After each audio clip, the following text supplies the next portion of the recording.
JEE advance previous year questions 1978 से जो 2024 तक आए हैं। हमारा चैप्टर है एमीन्स। तो क्लास 12 के जो पीवाईक्यूज है वो हमने कर लिए हैं, और जेई मेंस के प्रीवियस ईयर क्वेश्चंस और जेई एडवांस के प्रीवियस ईयर क्वेश्चंस हम लोग एमीन्स के कर रहे हैं। तो आप प्लेलिस्ट से मेंस के प्रीवियस ईयर क्वेश्चंस भी बना सकते हैं, डिस्कस कर सकते हैं एडवांस्ड के साथ। उसमें भी हमने मेंस के भी ऐसे क्वेश्चंस डिस्कस किए हैं। पहला टॉपिक हमारा चल रहा है Hofmann bromide degradation reactions. Mains के हिसाब से हम टॉपिक ले रहे हैं। तो इस वीडियो में हमारा अगला क्वेश्चन है कॉम्प्रिहेंशन या फिर पैसेज बेस्ड क्वेश्चन एडवांस का। तो इसमें 3 क्वेश्चन है और 2 क्वेश्चन क्योंकि हमने पहली वीडियो में कर दिए हैं, तो इसमें हम लोग क्वेश्चन नंबर 3, 4 और 5 करेंगे। 3 क्वेश्चन आए थे। ये 2006 में IIT JEE का क्वेश्चन है। और इसमें क्या है, कॉम्प्रिहेंशन में इसमें कुछ लैंग्वेज है, पर जो इंपॉर्टेंट था वो मैंने यहाँ लिख दिया है। तो यहाँ पर मैंने कुछ इसमें से इंफॉर्मेशन लिख दी है, और अभी PDF में जो हम लोग करेंगे उसमें पूरा आपको हम डिस्कस करेंगे जो एक्चुअल लैंग्वेज दी हुई थी। तो इसमें एक तरह से मैकेनिज्म आपको दिया हुआ है। तो यहाँ पर ये हमारा एमाइड है, इसको 1 दिया हुआ है, इससे फॉर्मेशन 2 का हुआ, फिर 3 का हुआ, फिर 4, 5 और 6। तो मैकेनिज्म में हमने ये डिस्कस किया था। क्वेश्चन क्या पूछा गया है, तो क्वेश्चन आपसे पूछा गया है, पहला क्वेश्चन मतलब क्वेश्चन 3, कन्वर्जन ऑफ 1 to 2। तो ये हमारे पास 1 है, तो एमाइड से हमें ये फॉर्मेशन हो रहा है। ये आप देखिएगा तो N ब्रोमामाइड है। तो अगर एमाइड से हमारे पास ब्रोमामाइड का फॉर्मेशन हो रहा है तो उसके लिए रिएजेंट क्या है। 4 ऑप्शन थे लेकिन मैंने ऑप्शन नहीं दिया। एक बार आप बिना ऑप्शन के एक बार इस क्वेश्चन को आप ट्राई करिए, फिर हम लोग आगे बढ़ते हैं। तो मैकेनिज्म में हमने देखा था कि यहाँ पर हमारे पास ये एसिडिक H है, तो एक H एब्स्ट्रैक्ट होगा और फिर वो अटैक करेगा Br2 में। तो Br का फॉर्मेशन मतलब Br माइनस होगा और एक Br N से अटैच हो जाएगा, जिससे हमें ये 2 नंबर मिल जाएगा। तो यहाँ पर रिएजेंट क्या हो जाएगा, तो हमारे पास रिएजेंट हो जाएगा Br2 और KOH या NaOH, ठीक है। और यहाँ पर हाइपोहैलाइड का फॉर्मेशन भी होता है, तो KOBr या NaOH होता है, तो NaOBr का ही फॉर्मेशन होता है।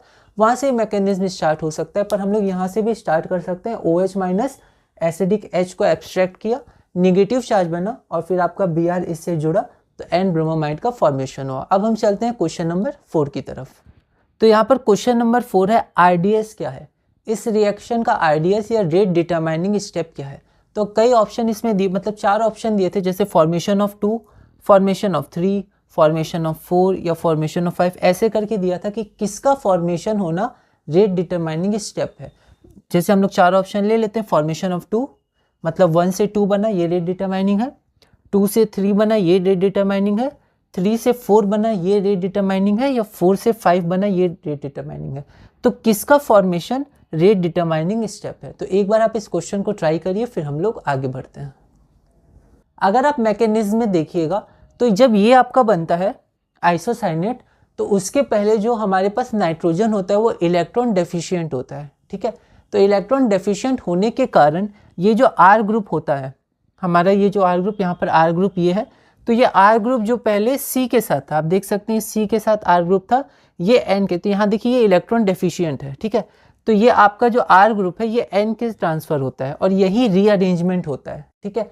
तो ये आपका मेन स्टेप होता है और ये मेन इंटरमीडिएट होता है और यही आपका रेट डिटरमाइनिंग स्टेप भी होता है, फॉर्मेशन ऑफ आइसोसाइनेट।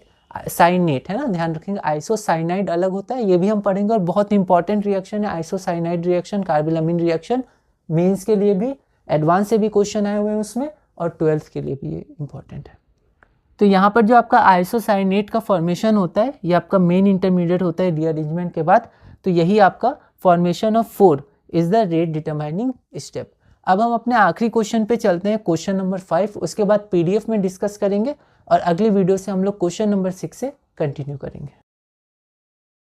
तो यहाँ पर क्वेश्चन नंबर 5 क्या दिया है कि आपके पास 2 अमाइड का मिक्सचर है। एक अमाइड आपका है CONH2 और यहाँ पर D अटैच है, ठीक है। और एक अमाइड आपका है CONH2 पर N15 है, यहाँ पर मतलब इसका मास नंबर 15 है, मतलब ये आइसोटोप दिया हुआ है नाइट्रोजन का। तो ये नाइट्रोजन है मास नंबर 14 और ये नाइट्रोजन मास नंबर 15 है, ठीक है। ये N15, ये N14 या सिंपल N, ठीक है। तो यहाँ पर इन दोनों का मिक्सचर है और बोला गया कि अगर ये मिक्सचर ये रिएक्शन करता है, मतलब ये हॉफमैन ब्रोमामाइड डिग्रेडेशन रिएक्शन अगर ये मिक्सचर करता है तो प्रोडक्ट्स क्या क्या होंगे, ठीक है। तो यहाँ पर 4 ऑप्शन थे आपके पास, पर मैंने ऑप्शन नहीं दिए। एक बार आप इस क्वेश्चन को ट्राई करिए, फिर हम लोग आगे बढ़ते हैं। तो यहाँ पर एक ऑप्शन था, जिस ऑप्शन में प्रोडक्ट ये था, यहाँ पर D था और यहाँ पर NH2 था, क्योंकि NH2 तो फॉर्मेशन होगा, ठीक है। तो क्या NH2 और D फॉर्मेशन हो सकता है, ठीक है, तो ये ऑप्शन था, ठीक है। लेकिन अगर हम लोग यहाँ पर देखें तो यहाँ पर N इस मॉलिक्यूल में N15 था, पर D इस मॉलिक्यूल में था, है ना। तो अगर इनका कॉम्बिनेशन कुछ होगा तो उसके लिए इंटरमॉलिक्यूलर रिएक्शन होना चाहिए। जैसे क्रॉस अल्डोल में था, उसमें एक मॉलिक्यूल दूसरे से रिएक्ट करता था, वो इंटरमॉलिक्यूलर रिएक्शन होता था।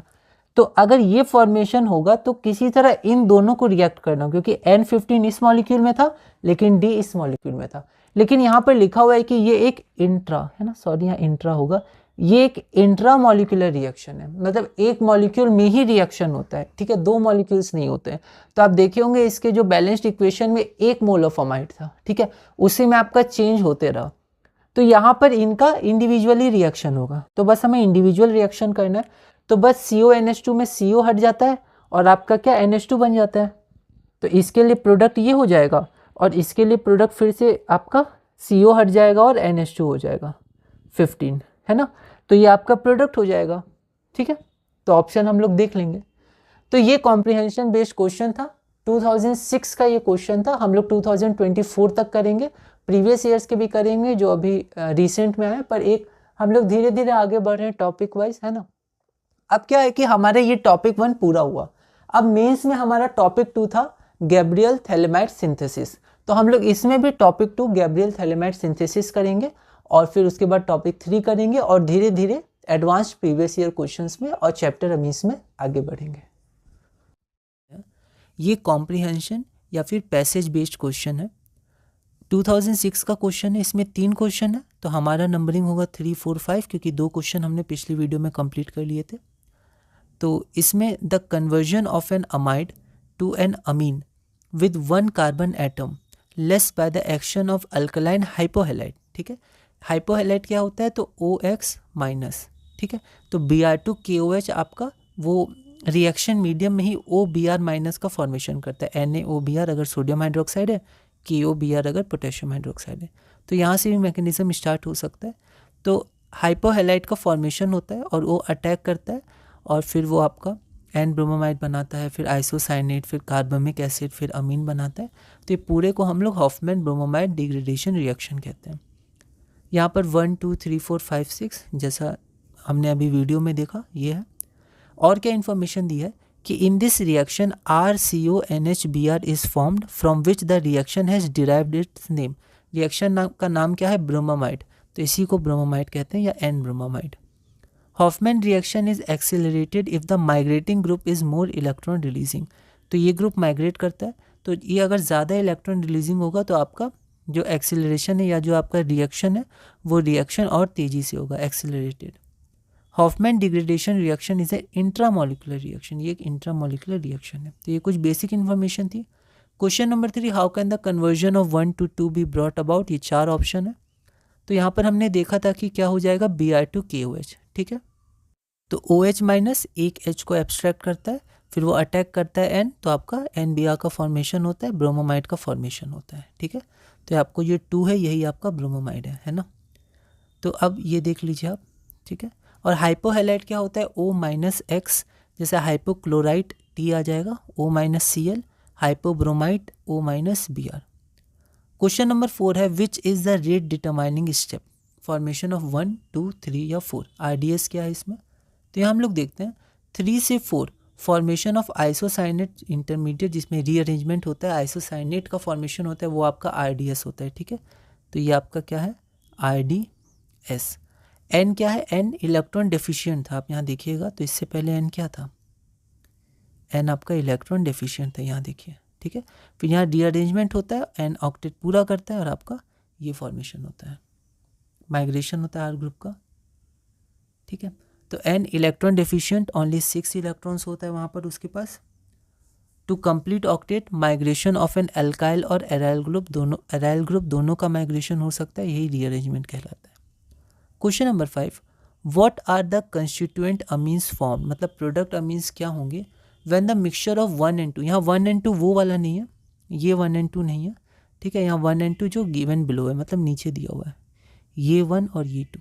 When the mixture of 1 and 2 undergoes Hoffmann bromamide degradation, तो जब 1 and 2 को हॉफमैन ब्रोमोमाइड डिग्रेडेशन मतलब जब इनका होता है तो कंस्टिट्यूएंट अमीन्स क्या फॉर्म होते हैं, प्रोडक्ट क्या फॉर्म होता है। 2006 का क्वेश्चन है ये, मतलब सभी 2006 के हैं तीनों क्वेश्चन पैसेज बेस्ड। तो आपके पास 4 ऑप्शन थे। इस ऑप्शन में आप देखिए कि यहाँ पर आपका क्रॉस जैसा भी लग रहा है, ठीक है, क्योंकि N15 आपका एक मॉलिक्यूल में था लेकिन D आपका दूसरे मॉलिक्यूल में था, ठीक है। तो ये 4 ऑप्शन थे आपके पास। तो उसके पहले थोड़ा आइसोटोप्स देख लेते हैं। आइसोटोप्स हमें पता है जिसका एटॉमिक नंबर सेम हो, मतलब प्रोटॉन सेम हो लेकिन मास नंबर डिफरेंट हो, और मास नंबर होता है प्रोटॉन और न्यूट्रॉन। तो अगर प्रोटॉन सेम है मतलब न्यूट्रॉन डिफरेंट है तो न्यूक्लियॉन नंबर भी उसको कहते हैं। तो आपका मास नंबर डिफरेंस, तो मास नंबर को न्यूक्लियॉन नंबर भी कहते हैं, क्योंकि न्यूक्लियॉन प्रोटॉन या न्यूट्रॉन कोई भी हो सकता है, ठीक है। तो ये न्यूक्लियॉन नंबर या मास नंबर डिफरेंट होता है, इसका मतलब है same number of protons but different number of neutrons, ठीक है। अब नाइट्रोजन का 2 स्टेबल आइसोटोप होता है, उसमें भी N14 तो बहुत ही स्टेबल होता है, 99.6% में पाया जाता है जनरल नॉर्मल कंडीशंस पे एटमॉस्फेयर में, और N15 0.4% ही पाया जाता है। वहीं अगर ऑक्सीजन की बात करें तो ऑक्सीजन 16 जो होता है वो 99.8% में पाया जाता है, लेकिन O18 अगर मास नंबर 18 है तो वो सिर्फ 0.2% में पाया जाता है। अब इस क्वेश्चन को हम लोग देखते हैं। Since the reaction is intramolecular तो एक ही मॉलिक्यूल में रिएक्शन होगा, तो 2 मॉलिक्यूल्स नहीं होंगे, क्रॉस प्रोडक्ट इसमें नहीं बनेगा, ठीक है। तो ये दोनों जो आपके पास हैं ये दोनों क्रॉस प्रोडक्ट नहीं बनाएंगे, मतलब ऐसा कोई रिएक्शन नहीं होगा ये दोनों क्रॉस हो, क्योंकि जो आपका पहला ऑप्शन है उसमें आप देख सकते हैं कि N15 है ना, लेकिन यहाँ पर D भी आ गया है, और D आपका ये पहला मॉलिक्यूल था, N15 दूसरा का। तो no cross product will be formed, तो आपका इंडिविजुअल रिएक्शन हो जाएगा। तो CO हट जाएगा, NH2 आ जाएगा, D रहेगा, और यहाँ पर CO हट जाएगा, N15 NH2 जो आपका ये बन जाएगा। ओके, अब हमारा जो टॉपिक 2 है वो टॉपिक 2 है गैब्रियल थैलेमाइड सिंथेसिस।